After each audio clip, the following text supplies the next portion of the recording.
Sahabat Lentera Sabda yang berbahagia, kembali kita berjumpa di hari Selasa tanggal 23 Agustus 2022. Bersama dengan Gereja Semesta, hari ini kita memasuki hari Selasa dalam pekan biasa yang ke-21.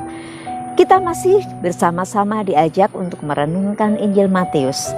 Dan hari ini kita mendengarkan bagaimana Yesus memberikan teguran kepada ahli-ahli Taurat dan orang-orang Farisi akan hidup mereka yang penuh dengan kemunafikan.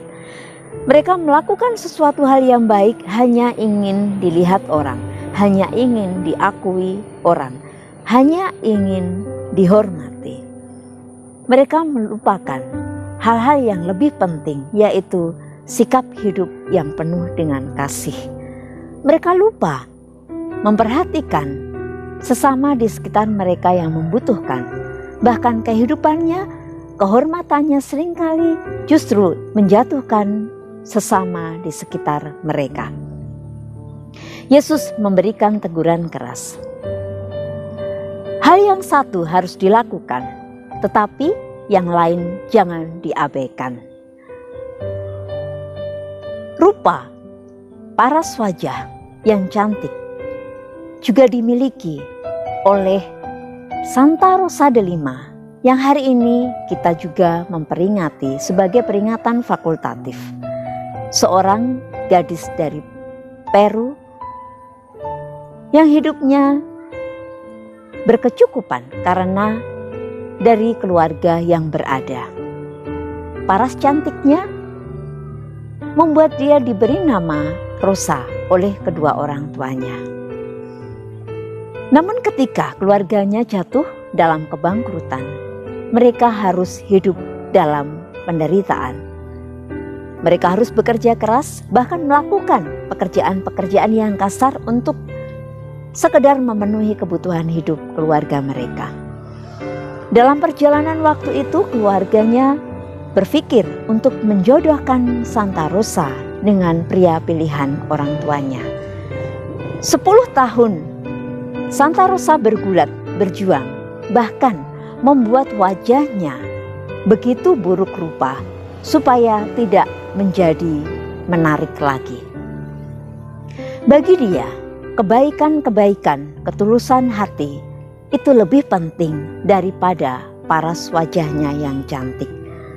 Maka ketika 10 tahun perjuangan itu membuat dia memutuskan untuk mengikrarkan kaul keperawanan dan bergabung dalam Ordo Dominikan. Meskipun hidup di tengah keluarga dan masyarakat, dia memilih untuk hidup sederhana, bahkan hidup mati raga. Dia melakukan mati raga demi keselamatan jiwa-jiwa. Dia berdoa dan terus menyesah dirinya. Dia hanya makan sepotong roti bisa untuk beberapa hari, bahkan beberapa minggu. Pada akhirnya dia pun hidup di dalam kesetiaan hingga Tuhan mengambil dia. Teladan kesucian dan mati raga ini menjadi juga permenungan bagi kita bahwa di dunia ini bukanlah kehormatan, bukanlah pengakuan, bukanlah kebaikan-kebaikan yang hanya ingin dilihat orang yang harus kita lakukan. Tetapi yang terpenting adalah apa yang ada di dalam hati kita. Karena Yesus juga menegaskan, ketika kita memiliki hati yang bersih, maka dengan demikian kebersihan atau kesucian hati kita itu juga terpancar dari apa yang kita lakukan, dari apa yang kita katakan, dan dari apa yang kita pikirkan.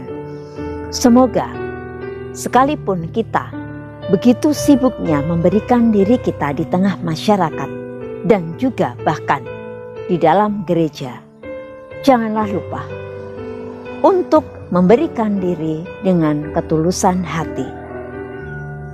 Karena semuanya kita persembahkan untuk Tuhan dan kita lakukan untuk kebaikan dan keselamatan orang-orang sesama kita, di sekitar kita, yang membutuhkan. Semoga berkat Tuhan senantiasa menuntun langkah hidup kita.